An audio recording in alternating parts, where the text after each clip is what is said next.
நேத்து Kings 11 பஞ்சாப்க்கும் CSK டீமுக்கும் match நடந்தது. அந்த மேட்ச்ல வந்து சிஎஸ்கே டீம் கண்டிப்பா வந்து ஜெயிச்சாகணும். அதுக்கு அடுத்து வர மேட்ச் எல்லாத்துலயுமே வந்து ஜெயிச்சாகணும். ஜெயிச்சாதான் பிளே ஆஃப்குள்ள தகுதி பெற முடியும் அப்படின்ற கட்டாயத்துல சிஎஸ்கே டீம் இருந்துட்டு இருந்தது. நேத்து ஜெயிச்சாங்களா தோத்தாங்களா அப்படின்றது தான் நம்ம இந்த வீடியோல வந்து பார்க்க போறோம். வாங்க வீடியோக்குள்ள போகலாம்.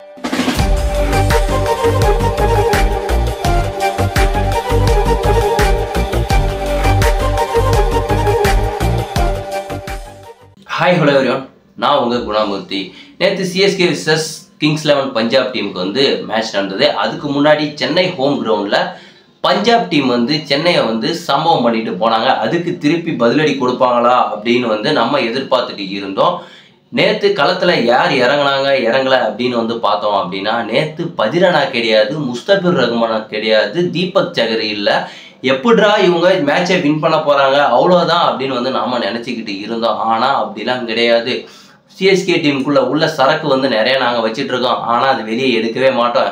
யாராவது முடியல, படுக்கிற கண்டிஷன் வந்தது, அணியில் விளையாடவே மாட்டாங்க அப்படின்னா தான் நாங்கள் எடுப்போம் அப்படின்ற மாதிரி நேற்று சில வீரர்களை வெளியே எடுத்தாங்க. ஏன் பதிரனா விளையாடலை அப்படின்னா, அவருக்கும் இன்ஜூரின்னு சொல்லிட்டு அவரை வந்து போயிட்டாரு அவங்க கண்ட்ரிக்கு. ஏன்னா T20 வேர்ல்டு கப்பில் அவர் விளையாட போகிறாரு அப்படின்னு நான் நினைக்கிறேன். முஸ்தபிர் ரஹ்மான் அவங்களோட ஸ்குவாட்லேயே அறிவிக்கல, ஆனால் அவர் எதுக்கு போனார் அப்படின்னு எனக்கும் தெரியல. தீபக் சகருக்கு இன்ஜூரி ஆயிடுச்சு, ஸோ அதனால் அவரும் விளையாடலை. எப்படிரா இப்போ மோயின் அலியும் பிளே ஆஃப்குள்ளே சிஎஸ்கே டீம் போயிடுச்சு அப்படின்னா மோயின் அலியும் விளையாட மாட்டார் சிஎஸ்கே டீமுக்காக. நாட்டு அரசு என்ன சொல்லியிருக்குன்னா, நீங்கள் லீக் மேட்ச் மட்டும்தான் விளையாட முடியும், நீங்கள் பிளே ஆஃப் வந்து உங்கள் டீம் தகுதி பெறுது அப்படின்னா நீங்கள் விளையாட முடியாது. ஏன்னா அடுத்த மாதம் T20 வேர்ல்டு கப் இருக்குது, அதுக்காக நீங்கள் பயிற்சி பெற வந்தே ஆகணும் அப்படின்ற கட்டாயத்தில் இங்கிலாந்து கிரிக்கெட் போர்டு வந்து வீரர்களுக்கு சொல்லியிருக்கிறாங்க. இவங்களும் கண்டிப்பாக வந்து போயிடுவாங்க. ஸோ இப்படி இருக்க சூழ்நிலையில் சிஎஸ்கே டீம் வந்து நேற்று வந்து விளையாடிச்சு. வழக்கம் போல் ருத்ராஜ் கெய்க்வாட் 11 மேட்ச்சில் ஒரே ஒரு மேட்ச் மட்டும்தான் மேட்ச் வின் பண்ணுறதில்ல, டாஸை வின் பண்ணியிருக்காரு. நேற்றும் வந்து டாஸை வந்து லாஸ் பண்ணார். இது மிகப்பெரிய சோதனையாக இருக்குது. அவன் மேட்சை வின் பண்ண மாட்டான்னு நினைக்கிறாங்க, ஆனால் இவர் டாஸே வின் பண்ண முடியல. பட் ஆனால் மேட்சை வின் பண்ணதால் அது ஒரு பாசிட்டிவாக இருக்குது அப்படின்ற மாதிரி ருத்ராஜ் கெய்க்வாடே நேற்று டாஸ் போட்டு முடிச்சதுக்கப்புறம் அவரே வந்து சொன்னார், சரி ஓகே, களத்தில் வழக்கம் போல் அஜிங்கா ரஹானே ருத்ராஜ் கெய்க்வாடு இறங்கினாங்க. வழக்கம் போல் ருத்ராஜ் கெய்க்வாடு அவுட் ஆகிட்டு போக அடுத்தது டேர்லி மிச்சல் அந்த ருத்ராஜ் கெய்க்வாடு ஒரு நல்ல ஒரு பார்ட்னர்ஷிப் போட்டாங்க. ருத்ராஜ் கெய்க்வாடு அடுத்து அவுட் ஆகிட்டு போவ அதுக்கடுத்து சிவம் டூபே வந்த பால்லே அவுட்டு. எதிர்பார்க்கவே இல்லை, பால்லே வந்து ராகுல் சகரோட பவுலிங்கில் அவுட் ஆகிட்டு போகிறார். ருத்ராஜ் கெய்க்வாடும் ராகுல் சகர் பவுலிங்லேயே தான் அவுட் ஆகிட்டு போகிறாரு. அதுக்கடுத்து பின்னாடி வந்த வீரர்கள்லாம் யாருமே அந்தளவுக்கு சொல்லிக்கிற அளவுக்கு அடிக்கல. ஜடேஜா, ருத்ராஜ் கெய்க்வாட், டேர்லி மிச்சல், இந்த 3 பிளேயர் தான் வந்து சிஎஸ்கே டீமை ஒரு 160 ரன் வரைக்கும் தூக்கிட்டு போனாங்க. கடைசியில் ஜடேஜா தான் டீமை வந்து கொண்டு வந்தது, ஒரு நல்ல ஸ்கோருக்கு கொண்டு வந்தார். பெருசாக வந்து தலை தோனியும் நேற்று மேட்ச்சில் வந்து அடிக்கவே இல்லை. நான் என்ன நினைக்கிறேன்னா, அடுத்த வருஷத்துல வந்து தலை தோனி வந்து விளையாட மாட்டார் அப்படின்ற மாதிரி தான் தெரியுது. இதுதான் அவருக்கு கடைசி ஐபிஎல்லாகவும் இருக்க போகுது. சிஎஸ்கே டீம் அதுக்கடுத்து வந்து பவுலிங் வந்து போட வந்தாங்க. பஞ்சாப் வந்து வின் பண்ண போகிறாங்க அப்படின்ற மாதிரி தான் நினச்சிட்டு இருந்தேன். இந்த ஸ்கோர்லாம் அவங்களுக்கு ரொம்ப கம்மியான ஸ்கோர். ஆனால் வந்து பார்த்தோம் அப்படின்னா நேற்று பிச்சு வந்து ஃபாஸ்ட்டுக்கு தான் வந்து சாதகமாக இருக்கும் அப்படின்ற மாதிரி வந்து தோணுச்சு. பட் ஆனால் வந்து பஞ்சாப் நம்ம பேட்டிங் பிடிக்கும் போதே பஞ்சாப் பவுலர்கள் ஸ்பின் பவுலருக்கு ரொம்ப சாதகமாக இருந்தது.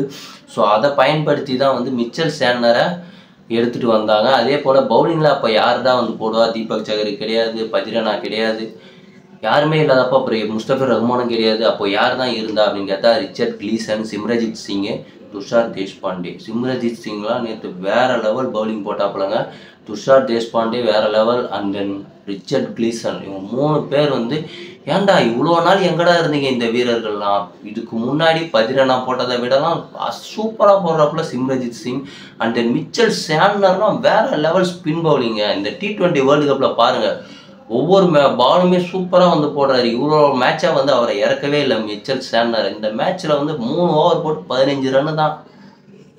அருமையான ஒரு பவுலிங்கு கொடுத்துருந்தாரு மிச்சல் சேனர். இது இவங்க எல்லாருமே வந்து சொல்ல போனோம்னா பஞ்சாப் டீமில் இருக்கிற பேட்ஸ்மேன்ஸ் எல்லாரையுமே வந்து விக்கெட் எடுத்துகிட்டே இருந்தாங்க. கிட்டத்தட்ட 28 ரன்னு வித்தியாசத்தில் சிஎஸ்கே டீம் வந்து கடைசியில் வந்து வின் பண்ணுறாங்க.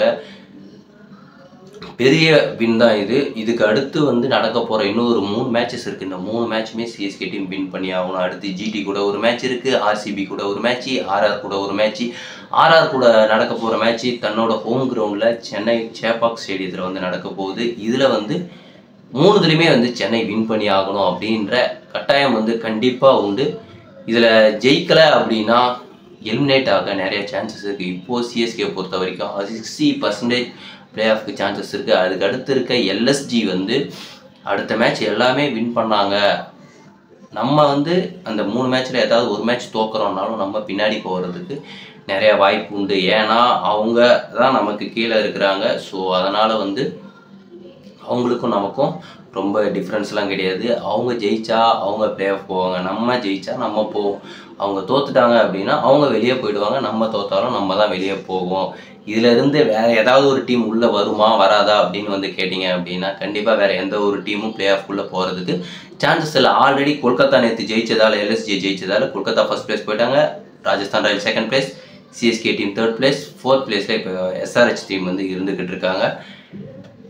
இதுக்கடுத்து டேபிளில் ஏதாவது மாற்றம் நடக்கணும் அப்படின்னா கொல்கத்தா தோக்கணும், ஆறாவதும் தோத்துட்டு இருக்கணும். தொடர்ந்து தோத்தால் மட்டும்தான் சிஎஸ்கே டீம் வந்து மேலே போகிறதுக்கு நிறைய சான்ஸ். இந்த 2 டீமுமே இதுக்கு வரப்போகிற மேட்ச்சில் ஜெயிக்கவே கூடாது. ஒரு மேட்ச் கூட ஜெயிக்காமல் இருந்தது அப்படின்னா சிஎஸ்கே ஃபஸ்ட் பிளேஸ் போவோம்.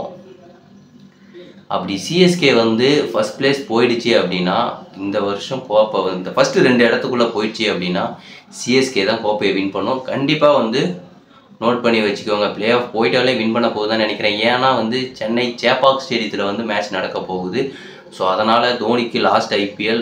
ஸோ கண்டிப்பாக வந்து சென்னை தான் கோப்பையை வின் பண்ணும் அப்படின்றது என்னோட கெஸ்ஸிங். நீங்கள் என்ன நினைக்கிறீங்க அப்படின்றத கமெண்ட்டில் சொல்லுங்கள். அதுக்கடுத்து தோனி அடுத்த வருஷம் விளையாடுவாரா விளையாட மாட்டாரா அப்படின்றத பற்றி கேட்டிங்க அப்படின்னா கண்டிப்பாக அவர் விளையாட மாட்டார் அப்படின்ற மாதிரி தான் தோணுது. ஏன்னா இப்போவே வந்து அவரை வச்சு நிறையா பேர் விமர்சனம் பண்ண ஆரம்பிச்சிட்டாங்க.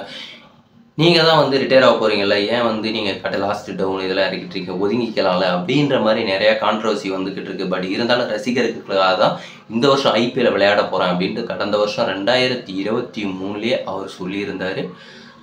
ஸோ நெக்ஸ்ட் இயர் வந்து கண்டிப்பாக விளையாட மாட்டார். இந்த வருஷம் வந்து கோப்பையை வின் பண்ணி கொடுத்துட்டு கண்டிப்பாக போவார் அப்படின்ற மாதிரி தான் தோணுது. நீங்கள் இதை பற்றி என்ன நினைக்கிறீங்க அப்படின்றத கமெண்ட்டில் சொல்லுங்கள். மீண்டும் நம்ம இன்னொரு வீடியோவில் வந்து சந்திப்போம். பாய்.